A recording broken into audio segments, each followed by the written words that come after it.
很多人一听经济学就觉得是专家才懂的东西，其实真没那么复杂。今天讲的这个概念你每天都在用，只是你自己没意识到。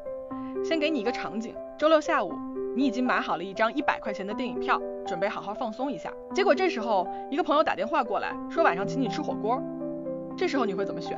很多人第一反应是火锅是免费的，那肯定去吃火锅啊，电影改天再看。听起来好像没问题，对吧？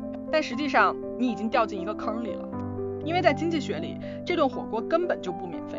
你为了去吃火锅放弃了什么？你放弃了那张已经花钱买的电影票，放弃了本来可以获得的观影体验，还放弃了那段属于自己的休息时间。这些你为了选择火锅而被迫放弃的东西，加在一起就是一个非常重要的概念——机会成本。用一句最简单的话来说，机会成本就是你做了一个选择之后放弃掉的那个最值钱的选项。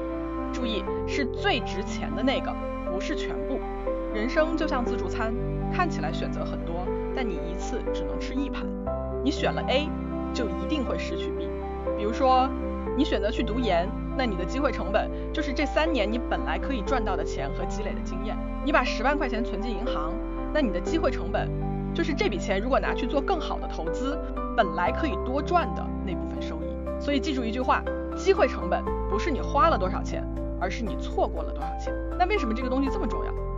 因为大多数人做决策的时候只盯着花了多少，却从来不算丢了多少。第一个坑就是被免费骗。你有没有见过那种排队2小时领赠品的？一个塑料盆可能就值10块钱，但你花了2个小时。如果你的时间值50块钱1小时，那你其实付出了100块钱的成本，换了一个10块钱的东西。这不是赚，是亏，而且是血亏。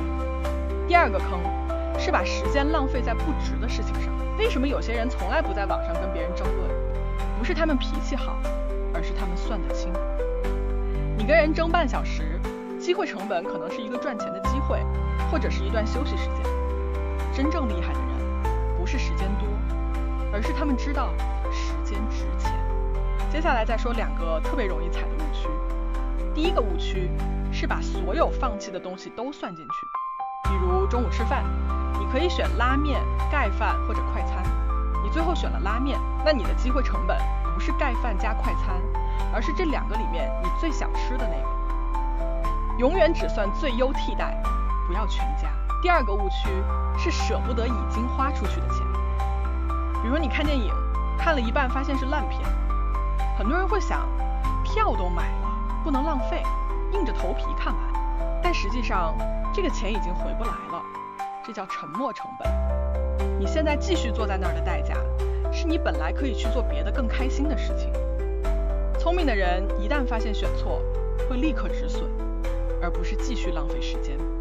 最后说一句最重要的，这个世界上真正稀缺的资源，从来都不是钱，而是你的时间和精力。所以下次你在纠结的时候，不要只问自己这个值不值，你要问的是，如果我选了它，我放弃的那个东西，我真的舍得吗？当你开始用这种方式去思考问题，你会发现很多选择其实一下就清楚了。你的每一个决定都会变得更有方向，这就是机会成本真正的用处。